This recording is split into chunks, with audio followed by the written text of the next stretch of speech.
Enseguida el presidente de nuestro próximo invitado se llama Fernando López Ortiz, catedrático de Química Orgánica en la Universidad de Almería, coordina un grupo de investigación, la verdad que muy interesante lo que se está haciendo sobre un proyecto internacional en el mundo de las microalgas, el mundo de los antibióticos, lo que nos depara los fondos marinos, un mundo por desconocido, me da la impresión. Lo que antes quería contarles, y ahora sí, la sede de la Universidad de Distancia, la UNED, en la Plaza de la Administración Vieja, se está presentando la memoria 2016 de Proyecto Hombre Almería. Miguel Pérez, bienvenido, buenas tardes, adelante. Pues Joaquín, exactamente, estamos aquí en la UNED, en la presentación de esa memoria 2016 de Proyecto Hombre. Estamos con la directora y presidenta de Proyecto Hombre Almería, Ana Mazón, muy buenas. Buenas. Bueno, una memoria de 2016, me estabas tú contando algunos datos a grandes rasgos, por ejemplo, ¿cuántas personas ha aumentado, ha bajado el número? No, hemos tenido un pequeño aumento de personas que han venido para recibir tratamiento, hemos tenido alrededor de 250 personas y 130 familias. A nivel de prevención, pues hemos asistido a casi 250 personas, a nivel de prevención familiar y escolar, y luego a nivel de prevención comunitaria, pues 900 personas. En cuanto al perfil, esto incidimos mucho, pero claro, queremos testar un poco cómo está ahora mismo la sociedad. ¿Cómo es el perfil actualmente? Bueno, podemos hablar del perfil de la persona que acude a Proyecto Hombre en Almería y podemos decir porque es una persona menor de 40 años, trabajadora, de Almería capital, seguida del Poniente, y que el consumo principal por el que pide demanda es consumo de alcohol seguido de cannabis. Ajá. Me decías también que la edad había incrementado un poquito, ¿no? Sí, el año pasado pues el perfil era 30 años y este año pues ha aumentado a 40 años. También decir que tenemos específicamente un perfil de gente joven, de 18 a 21 años. La mayoría de estos chicos vienen sobre todo las familias demandando ayuda, pues verse por situaciones en casa de conductas desadaptativas, tipo fracaso escolar, agresiones, problemas de comunicación, y entonces estos jóvenes pues hacen un programa y bueno, es un programa preventivo y hemos tenido este año 27 jóvenes. Eso parece una preocupación que está en aumento, ¿no? Por lo menos lo que percibimos en la sociedad. No sé si vosotros tenéis más datos que nosotros. Nosotros parece que percibimos que está en aumento ese problema social. Sí, bueno, no te podemos decir si en aumento. Nosotros en relación al año pasado sí hemos aumentado el número de jóvenes que hemos atendido. Se le está dando mucha importancia a las campañas de prevención, sobre todo porque hay una gran, según los estudios que hay, lo que hay es una gran permisividad y una baja percepción de riesgo tanto del consumo del alcohol como del cannabis. Mucho menor, más inferior que el tabaco. Al tabaco, sin embargo, se le da una gran importancia y se percibe como problemático en relación con el cannabis y con el alcohol. Siempre cuando hablamos del alcohol y hablamos de jóvenes nos preocupamos mucho por la edad en la que empiezan a iniciarse en esa adicción. ¿Cómo está la cosa? Ya sé que vosotros habláis de los datos de asistencia. Sí, bueno, pero tenemos datos a nivel nacional y a nivel de los estudios y sabemos que la edad está entre 13 y 14 años los primeros consumos. 13 y 14 años. Sí. Es un dato complicado. Sí, es un dato complicado y sobre todo si hay esa permisividad pues puede ir en aumento y por eso tan importante las campañas de prevención. De hecho vamos a presentar ahora una campaña de prevención que se llama Hijos Desconocidos, donde sobre todo va dirigida a los padres para que tomen conciencia de la importancia que tiene la comunicación con los hijos y de que ellos son los primeros que pueden detectar si hay un problema y prevenir además. ¿Cómo se podría hacer eso? Parece fácil, pero tiene que ser complicado, creo yo, ¿no? Bueno, claro, no somos expertos nadie, ¿no? Entonces, pues para eso hay profesionales. Nosotros tenemos escuela de padres, pero hay muchas escuelas de padres. Los centros educativos cada vez son más conscientes y más sensibles a esto y tienen sus propias escuelas de padres. Pero bueno, en cualquier caso, si detectas que en tu casa hay problemas o simplemente los quieres prevenir, hay que pedir ayuda a profesionales y formarte para eso. Ahora los padres tienen que estar formados e informados. Yo, por ejemplo, tengo un problema. Quiero que me ayudéis. ¿Cómo contacto con vosotros? Bueno, pues puedes llamarnos al 950 26 61 58, allí te damos una cita y te podemos, vemos según el perfil que tengas o la demanda que tú nos estés haciendo, si tenemos un programa específico para ti y si no tenemos un programa específico para ti, pues te decimos los recursos en Almería o fuera de Almería que pensemos que pueden ayudarte.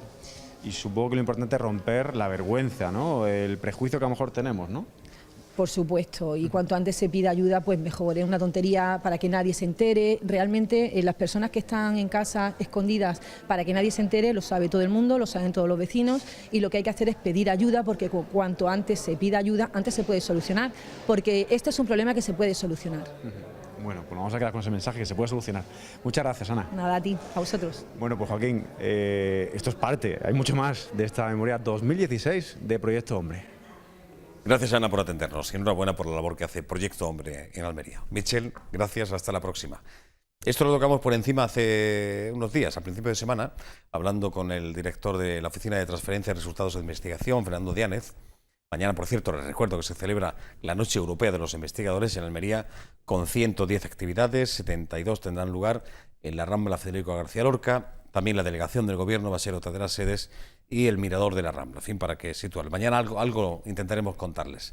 Pero había una investigación que lleva a cabo la UAL, que la verdad que es muy interesante, no solamente la UAL, no solamente este país, a través de esta universidad, sino conjuntamente con países como Francia, Reino Unido, Portugal, Irlanda, Italia, Suecia, Dinamarca y Grecia. Es un proyecto en el que nos acerca a los fondos marinos, el tema de la investigación de microalgas para convertirlos en antibióticos, concretamente para antibióticos que sean eficaces, y leo textualmente, en el control de las biopelículas que se producen en implantes de cadera o en válvulas cardíacas. Este equipo de investigación lo coordina este señor que se llama Fernando López Ortiz, es catedrático de Química Orgánica. Bienvenido, Fernando, buenas tardes. Buenas tardes. Qué gran desconocido el fondo marino. Conocemos algo, me da la impresión, pero no sé si en los próximos años o lo que nos queda de siglo XXI ahí va a estar la solución a muchos de nuestros males desde el punto de vista de salud, de la medicina. No sé hasta qué punto. Seguramente, porque si tienes muchos organismos que están inexplorados, tienes una fuente de compuestos nuevos inmensa. Encontrarlos ya es otra cosa, claro. ¿no? Estar con ellos es complicado, imagino. En ello estáis, entre estas cosas, sí, las microalgas, ¿no? Es química de lo que llamamos productos naturales. No se circunscribe al medio marino. La química de productos naturales empezó pues, de cualquier planta. Encuentras a ver qué compuestos hay que puedan tener actividad. Pues, hombre, una vez que ya tienes una panoplia suficientemente amplia, intentas buscar nuevas fuentes que puedan aportar estructuras nuevas.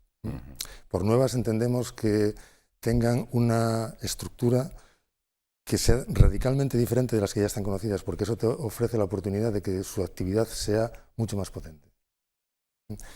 Sin entrar en mucho detalle, una estructura sencilla, un benceno. Benceno. Un benceno.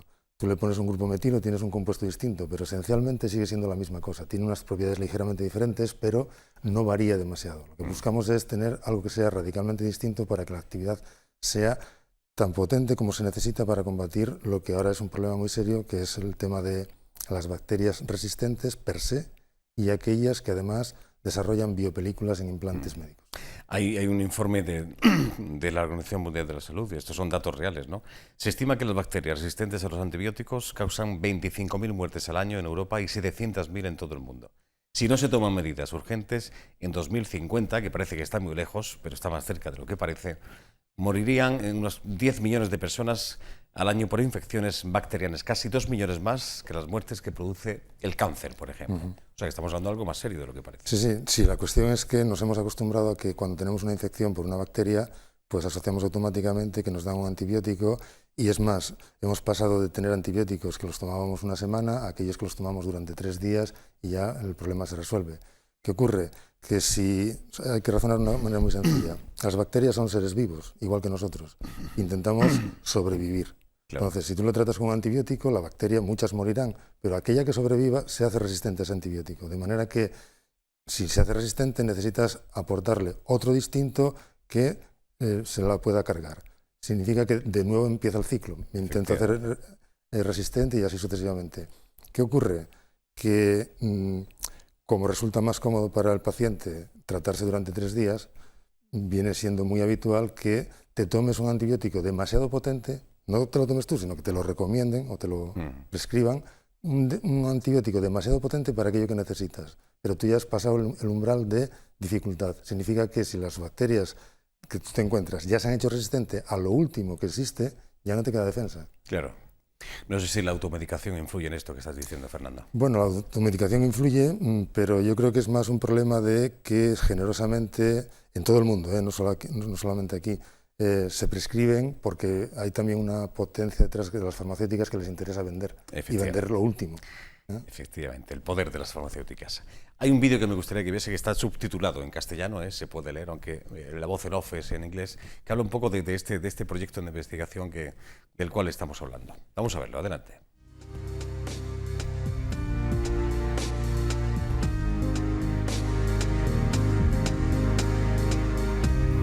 An aging population in good health and the constant development of medicine and biomaterials have led to a year-by-year increase in the use of different types of implants.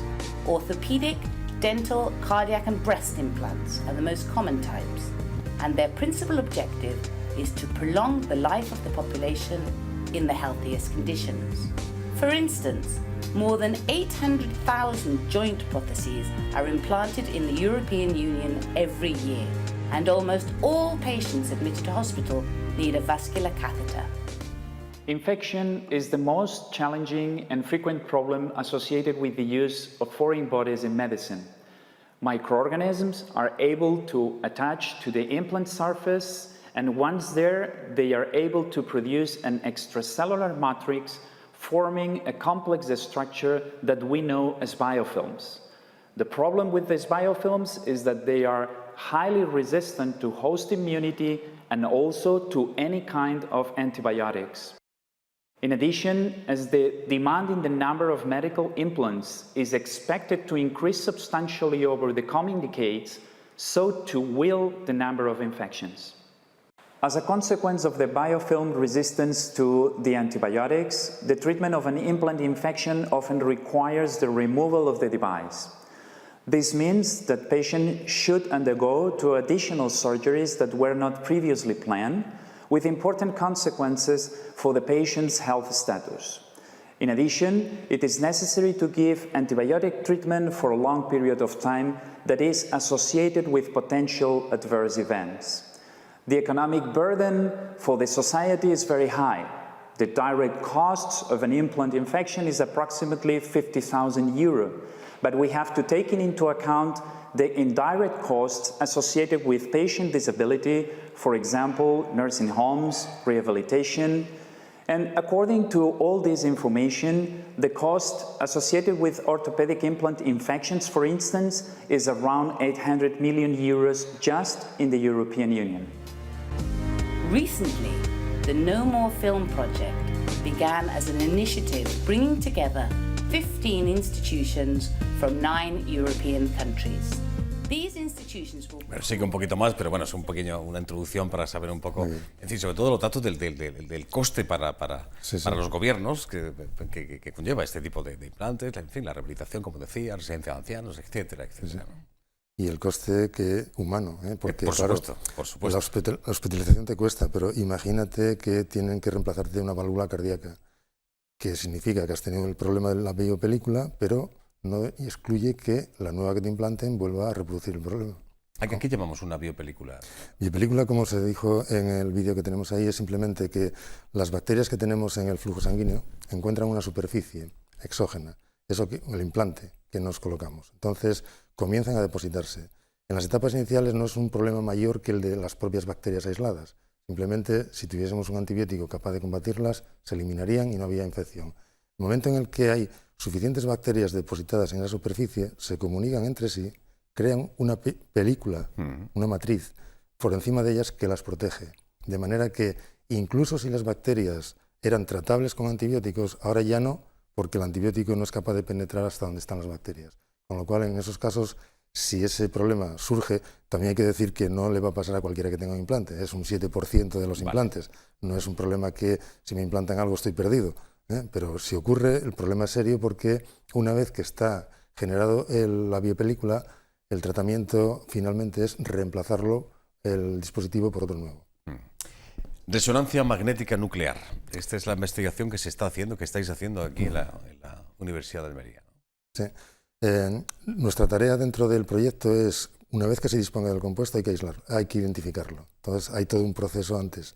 Tienes las microalgas que se han recogido en todos los medios acuosos que hay en el mundo, porque lo que intentas es que si tengo microalgas que provienen de la Antártida y si tengo microalgas que provienen del Ecuador, el ecosistema es muy diferente, ellas habrán producido compuestos para sobrevivir suficientemente diferentes, que son los que nosotros queremos ver si de esa manera son eficaces contra las microalgas. Pero entonces eso significa que tú las cultivas, extraes los compuestos, pruebas la actividad y eso lo has hecho en una escala, digamos, relativamente pequeña. Una vez que has comprobado que hay algo que es activo, te interesa cultivar a mayor escala, no dejan de ser como plantas, microplantas, pero plantas, mayor escala para fraccionar eso que has extraído y aislar el compuesto. Una vez aislado tienes que identificarlo. Una vez identificado viene la segunda parte, que es ya pruebo que es tóxico para las bacterias, pero no para las personas, ensayos en animales, mecanismo de acción.